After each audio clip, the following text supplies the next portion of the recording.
L'apocalypse zombie, c'est fictif, n'est-ce pas? Ça arrive juste dans les films. C'est pas plus réel que les loups-garous ou les vampires, on est bien d'accord là-dessus. Mais pourtant, vous l'avez sûrement remarqué, on entend de plus en plus parler d'une apocalypse zombie comme d'une catastrophe imminente, comme un événement qui va fatalement finir par nous arriver pour vrai. Même le Pentagone, le quartier général américain du département de la Défense, aurait, semble-t-il, un plan prévu en cas d'une apocalypse zombie. Oui, monsieur. Un étrange rapport officiel d'une trentaine de pages nommé CONOP 8888 datant de 2011 dévoile des stratégies possibles au cas où cette catastrophe surviendrait. Après que le document ait fuité sur Internet, le Pentagone a dû s'expliquer. Il s'agirait en fait d'un scénario fictif utilisé en interne par l'armée pour former leurs hommes chargés de la sécurité nationale américaine. Ouais, admettons. Malgré tout, de plus en plus de personnes dans le monde, et parmi eux se trouvent beaucoup d'hommes de science, se préparent le plus sérieusement du monde à l'éventualité d'une apocalypse zombie. Alors, voyons un peu quels sont les risques qu'un tel scénario finisse effectivement par se produire. C'est ce que vous voulez tous savoir, n'est-ce pas? Yeah! Mais êtes-vous prêts pour entendre la vérité? J'en doute.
Alors, tout d'abord, quelle serait la cause la plus probable pour qu'une apocalypse zombie survienne? Survolons brièvement les films de zombies les plus populaires pour essayer de trouver des pistes. Dans le récent Army of the Dead de Zack Snyder, l'épidémie provient d'un premier zombie accidentellement libéré quand un convoi militaire a un accident. Un convoi qui venait de la zone 51. Dans le dernier tome de la très longue série de BD The Walking Dead, on apprend finalement que l'infection tiendrait sa source d'un spore de l'espace. Dans la fameuse trilogie des morts-vivants de George Romero, considérée par plusieurs comme la Bible des zombies, la cause de l'infection ou de l'invasion n'est jamais clairement expliquée. On sait seulement que son origine serait militaire. On en sait un peu plus dans Le Retour des morts-vivants et ses suites. Il s'agit de la trioxine, un produit chimique toxique contenu dans des barils et transporté par l'armée américaine, évidemment. Dans 28 jours plus tard, comme on l'a vu dans notre précédente vidéo, l'épidémie est d'origine virale. Un singe libéré d'un laboratoire était porteur du virus.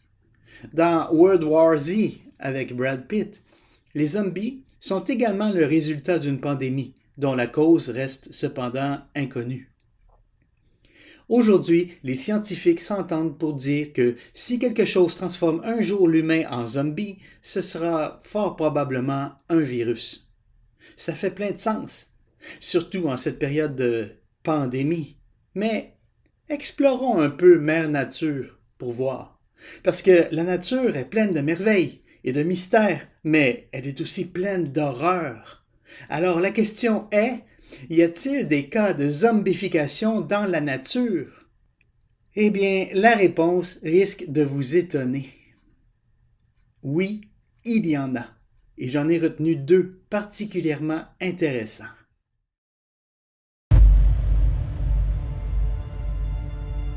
Il y a un champignon qui porte un nom bien compliqué. L'Ophiocordyceps unilateralis.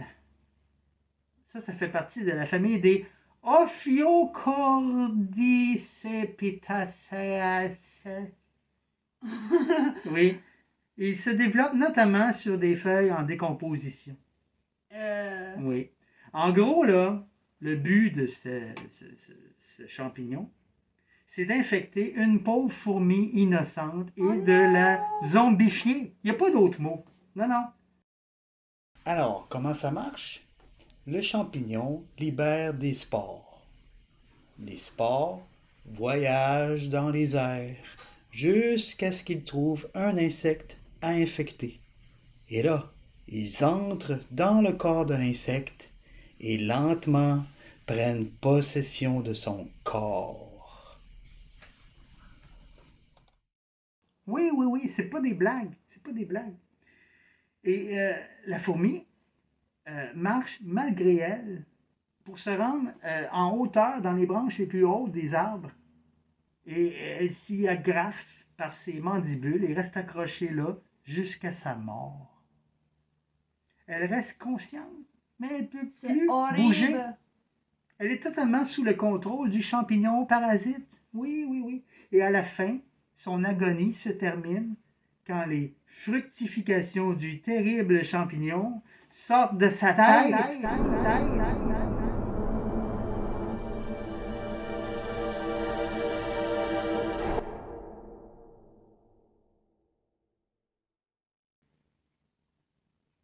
N'est-ce pas une scène digne des films d'horreur? Oui. Moi, je dirais que oui. Alors, le sort des fourmis de la tribu des Camponotini, infestées par le champignon, est bel et bien un exemple de zombification dans la nature.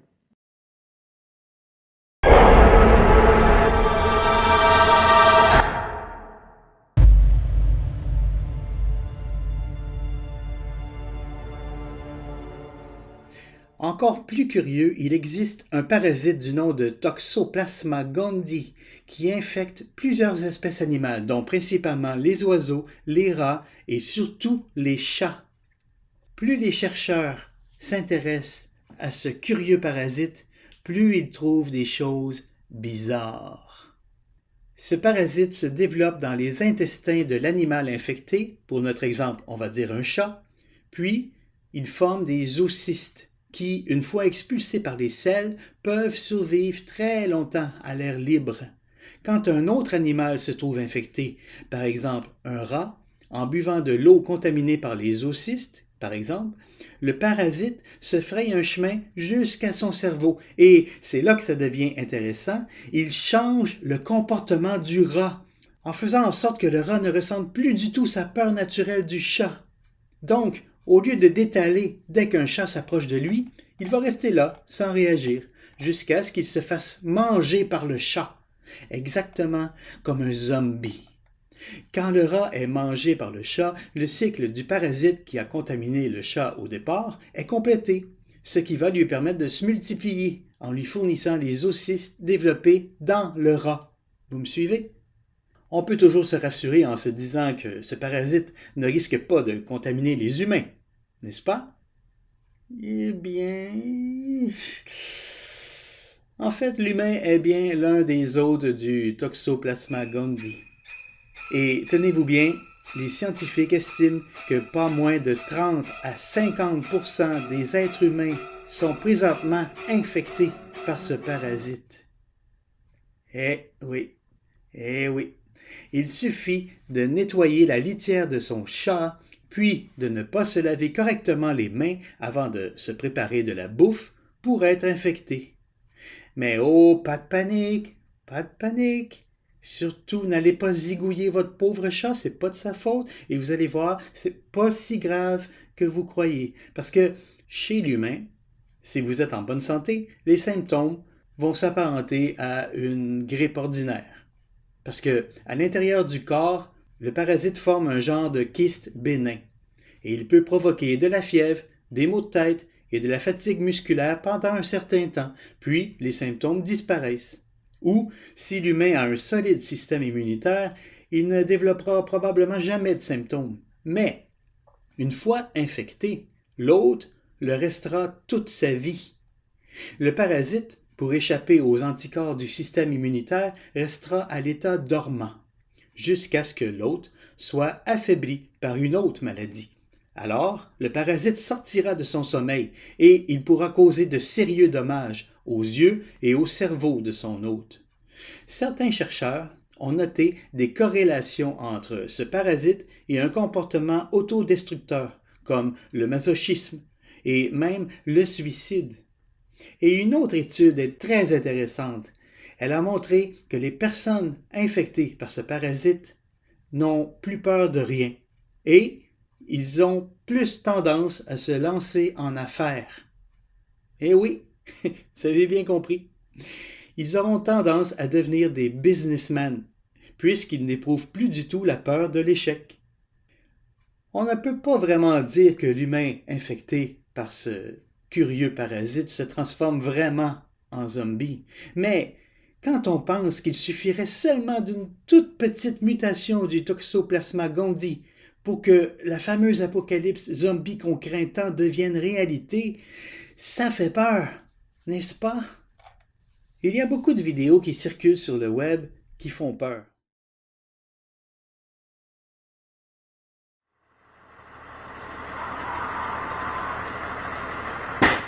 Morreu.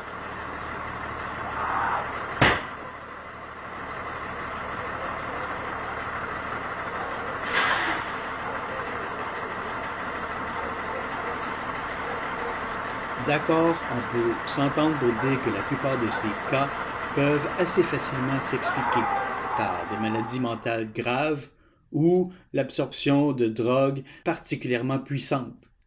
Mais tous les cas ne sont pas si facilement explicables, comme par exemple ce qui est arrivé en 2012 à Miami. Cet événement est si incroyable et ressemble tellement à une attaque de zombies tirée d'un film d'horreur qu'elle a causé la panique de toute une population qui a vraiment cru que l'apocalypse zombie avait commencé. Et encore aujourd'hui, cette histoire reste un mystère total. Et je vous avertis, ça va vous hanter pendant un bon moment. Mais tant mieux, on Si veut vous êtes ça dans sensible, notre vie. Si vous êtes sensible, arrêtez ça drette là. Arrêtez ça. Arrêtez ça. Arrête ça, lui. Si vous êtes sensible, qu'est-ce que vous foutez sur notre chaîne? Bye. Continue, Bien s'il te dit, plaît, mon bien amour. Non, mais là, vous êtes avertis. OK? Fait que, Si je vous dis êtes ça, moumoune, ben, Bon. bye. Je parle de l'incroyable histoire de Ronald Popo, un pauvre sans-abri de 65 ans qui s'est fait attaquer sans aucune raison apparente par un certain Rudy Eugene, un homme d'origine haïtienne. Oh mon Dieu. Non, mais Mais vous comprenez-vous? quelles sont les chances pour que... En tout cas, vous allez comprendre, on va y revenir. Le jeune homme de 31 ans, flambant nu, s'est jeté sur le sans-abri et lui a dévoré le visage.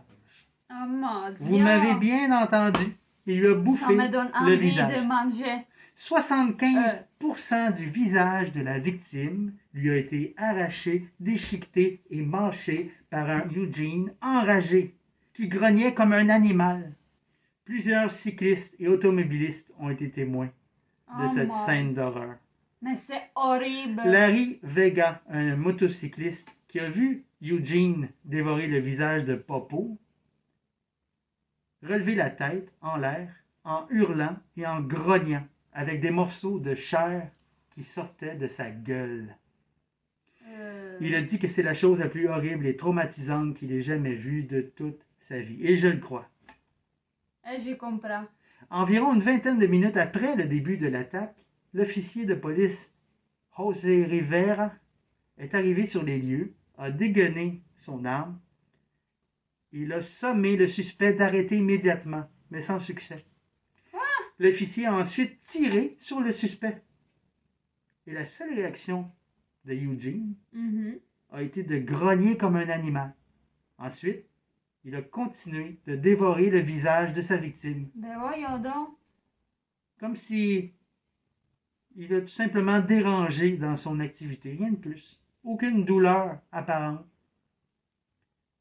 Ah oui, c'est bizarre, mais c'est pas fini, hein. Alors là, il n'a laissé d'autre choix à l'officier Rivera de l'abattre. Et la victime a été tout de suite placée sur un brancard et amenée d'urgence à l'hôpital.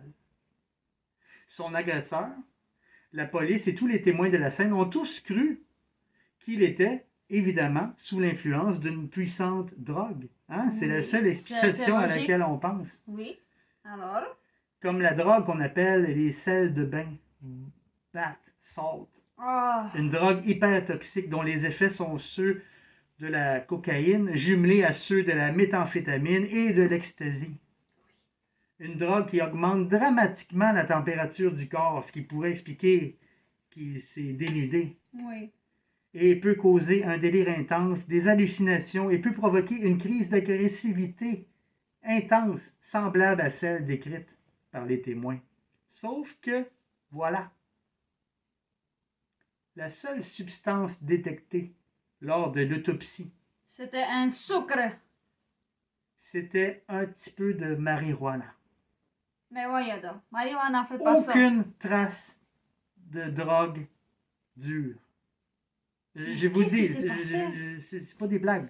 Aucune explication pour le comportement de Eugene.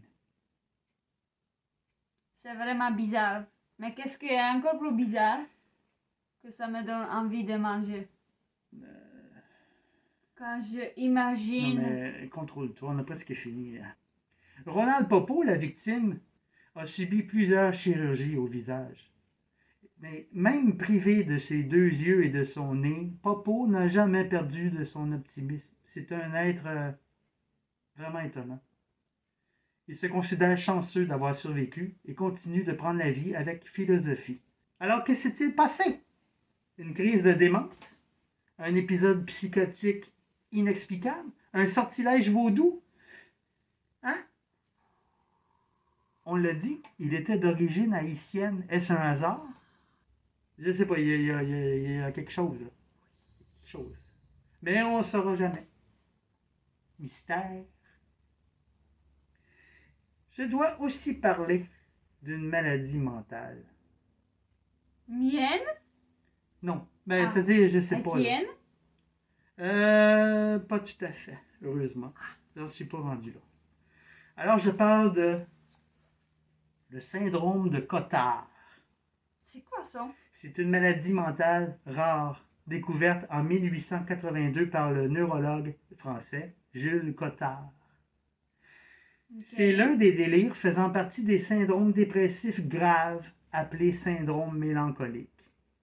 En gros, le patient, après avoir développé des symptômes d'hypochondriaque graves, commence à sentir que ses organes internes sont en train de mourir, puis pourrir jusqu'à se détruire.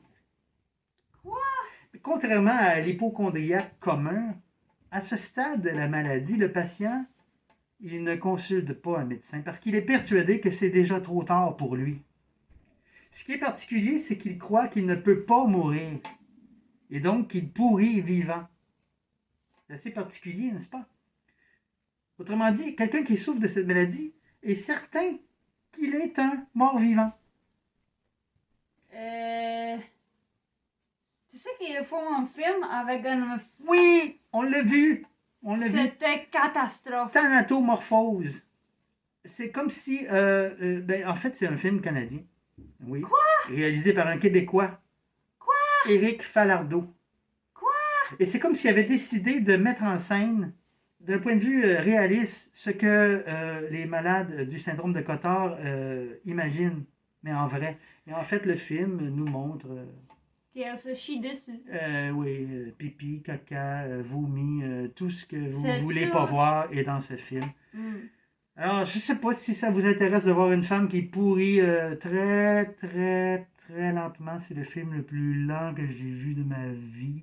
Si ça vous intéresse, jetez-vous sur ce film. Ce film est fait pour vous, mais pas pour nous. Hein? C'est dégueulasse, désolé.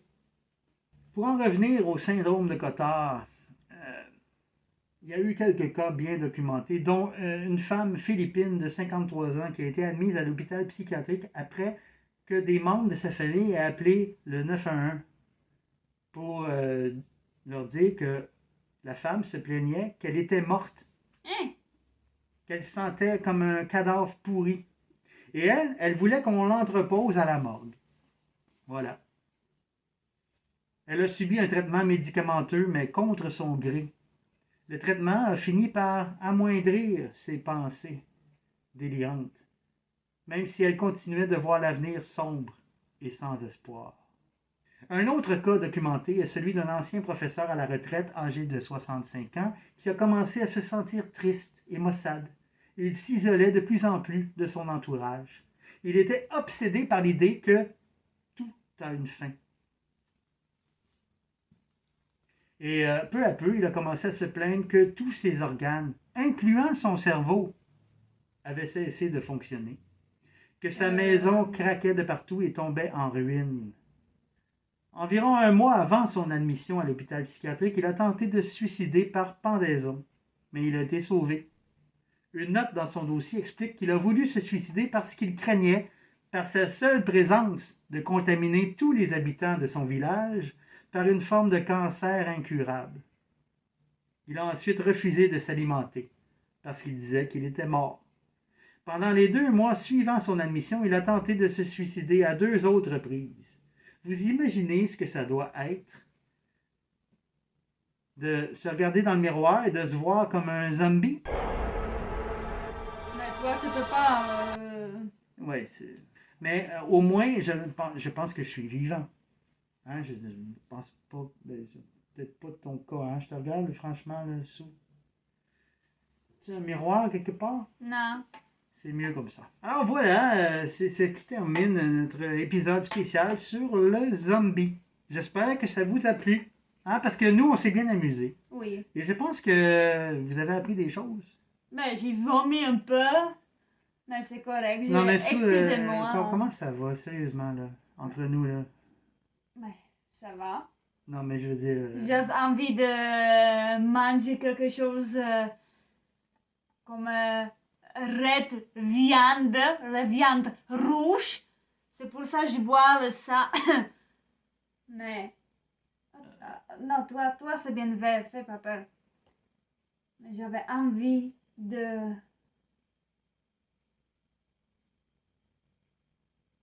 viande rouge. Si vous avez aimé cet épisode, mettez-nous un bon like, abonnez-vous, hein, puis parlez-en, dites à vos amis hein, que c'est ça, que vous aimez cette chaîne, s'il vous plaît. On voudrait avoir un petit peu plus de vues, d'abonnés, c'est ça. Alors, on vous dit à la prochaine. À la prochaine. Ciao.